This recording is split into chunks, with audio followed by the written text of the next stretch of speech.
Welcome back to the Little Black Shade Tree. During this pandemic, no celebration is complete without a toilet paper cake. So let's get started. Grab yourself some chocolate cake, that seemed most appropriate. I measured some real toilet paper and made a template out of some cardstock, nice and clean, I promise. Cut off those edges until you have the right shape and size for your toilet paper cake. Grab a cookie cutter, that's the easiest I found, and punch a hole through the middle of your cake. You don't have to do this all the way down through the cake, but it is my favorite.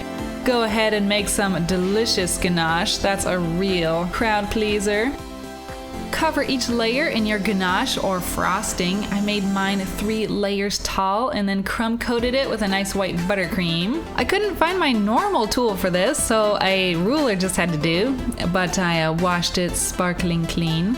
Pull in those edges for nice sharp edges. Now, the toilet paper cake laying on its side couldn't be done out of cake, otherwise it would have collapsed and squished, so I had to make it out of something different. I made it out of Rice Krispie treats, which was really great because the person that this cake was for actually really likes Rice Krispie treats. So I made another template out of cardstock, and this time I laminated it with a bunch of packing tape, and then of course I sprayed everything down with nonstick spray. Made up a batch of delicious Rice Krispie treats and started filling it to the top. Now it's not going to be perfectly flat, so go ahead and chill it and then trim off the top so it's nice and flat and has sharp edges. Go ahead and give it a buttercream coating and chill it again, and then use a knife, scrape that bottom so it lets go, flip it over, and then you're going to add some frosting to the bottom half. Now whip out your fondant, roll it out, and I put my template back on the cake just to make sure it was still about the same. So I used the template and cut out my circular piece of fondant for the top. Now I made it bigger than the actual cake, that way I could trim it with my X-Acto knife. That way I could get the exact same shape. Go ahead and cut it on the inside and the outside so it matches the perfect shape.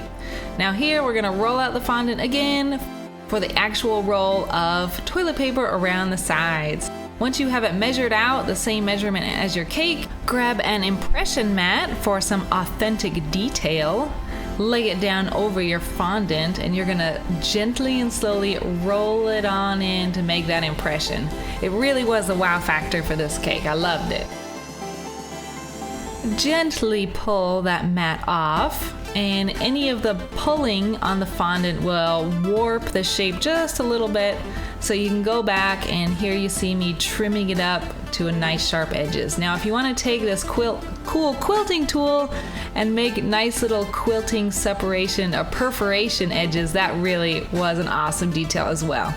So roll it up around something. This was my baking ingredients container, so that way it'll hold it up so you can gently and accurately lay it where you need to. Wrap it all the way around that cake, and you're gonna want some extra because you want to have a nice extra fold coming off of there, just like real toilet paper.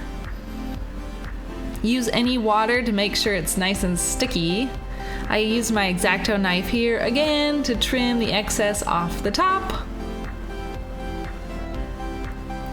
Grab some brown fondant. I cut out this shape for the inside, and then I made some markings like a realistic toilet paper tube. Rolled it up and gently set it on in. It worked great. So here is me doing the same thing. This is for the laying on its side Rice Krispie treat. I'm sorry I didn't have any video of me laying the fondant on the Rice Krispie treat piece, but as you can see here, I just draped it over the top. So here is our fondant poop emoji. I just rolled it all on out and then trimmed the bottom so it was nice and flat, and then started rolling it up as high as I thought it should be. Once I got it looking appropriate, I went ahead and picked my spot for it, painted a little water on so it'd be sticky, and then plopped it right on top. Go ahead and grab some white fondant and roll out 2 little balls. Flatten them out and add your eyeballs. You'll want to do the same thing to a piece that you break up into 2 tinier pieces of black fondant for the pupils. I put on this mouth, but I didn't like it quite as much, so I added a white one. And there you have it, it's all done. Oh my goodness, this was so fun, and it got such a reaction out of everybody. The poop emoji really sets it over the top too, gives a lot of character. This was an exceptionally fun cake, and hey, when you're cooped up at home, get creative, make something fun. This was great. Thanks for joining me, the little black shade tree. Don't forget to subscribe. I've got lots more fun videos planned, and I will see you in the next one.